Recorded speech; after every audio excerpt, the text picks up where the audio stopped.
பாஜகவில் வந்து மாநில தலைவர் மாற்றம் இருக்கும் அப்படின்னு சொல்றாங்க. அது பாஜகவுக்கு நல்லது. ஆனால் பாஜகவை இந்த மாநில தலைவர் அண்ணாமலை கொண்டு அதல பாதாளத்தில் சொருகிட்டார். அதனால இனிமே பாஜகவுடன் யார் கூட்டணி அமைத்தாலும் கூட்டணி அமைச்சவங்களுக்கு அது மிகப்பெரிய கேடாகவும் நஷ்டமாகவும் தான் அமையுமே தவிர அதுக்கு மேலே எதுவும் சொல்வதற்கு இல்லை. அதனால இது வந்து ரொம்ப பெரிய டேமேஜ் கிரியேட் பண்ணிட்டாரு அண்ணாமலை. அதனால இப்போ அதிமுகவை சேர்ந்து நம்முடைய அதிமுக தலைவர்கள் முந்தைய முதலமைச்சர் ஜெயலலிதா அவர்களையும் மற்ற எல்லாரையும் பற்றி தரக்குறைவாக ரொம்ப பேசிட்டாங்க. அதனால இன்னைக்கு எடப்பாடி அவர்கள் அதை ஏற்றுக்கொண்டாலும் ஒரு டெல்லியுடைய கம்பல்ஷனுக்கு அடிமட்ட தொண்டர்கள் ஏற்றுப்பாங்களா பாஜக கூட்டணிங்கிறது கஷ்டம்.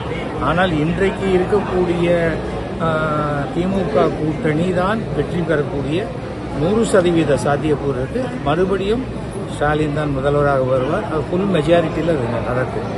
ஏனென்றால் இவங்க எத்தனை கூட்டணி வச்சாலும் சரியா வராது. ஏனென்றால் இந்த பக்கம் சீமான் ஓட்ட பேசிடுவார், அந்த பக்கம் விஜய் ஓட்ட பேசிடுவார். அதனால் அந்த மாதிரியான சூழ்நிலையில் திமுக தான் மீண்டும் ஆட்சி அமைக்கும். வக்பு சட்டம் நாடாளுமன்றத்தில் நிறைவேற்றிருக்கிறாங்க, அதை பற்றி உங்களுடைய கருத்து? அதாவது பாஜகவில் ஒரு முஸ்லீம் எம்பி கூட இல்லை. இவர்கள் எப்படி முஸ்லீமுக்கு சாதகமாக நடந்து கொள்வார்கள்? எதை சொன்னாலுமே நான் தேசத்துக்காக பண்றேன். நான் இப்ப தமிழ்நாட்டுக்கு விசுவாசமா இருந்தா அதுவும் தேசத்துக்கு விசுவாசமா இருக்கிறது தான். ஏன்னா இந்த தேசத்துக்குள்ள தானே தமிழ்நாடு இருக்கு.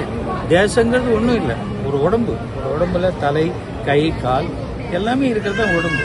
நான் தலைக்கு மட்டும் விசுவாசமா இருப்பேன், கை காலுக்கு விசுவாசமா இருக்க மாட்டேன்னா அது சரியாக வராது. அதை முதல்ல நம்ம தெரிஞ்சுக்கணும்.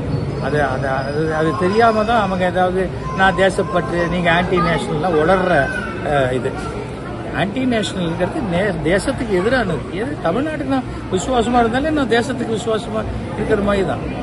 திராவிடம்னு சொன்னா அது ஒன்றும் கெட்ட வார்த்தை கிடையாது. அது ஒரு நிலப்பரப்பு. தமிழ்நாடு, ஆந்திரா, கர்நாடகா, கேரளா தான் திராவிடம்.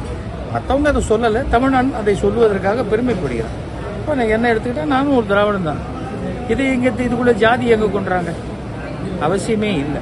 அரசியலை பொறுத்த வரைக்கும் ஆட்சி சிறப்பாக இருந்தால் அது சிறப்பாக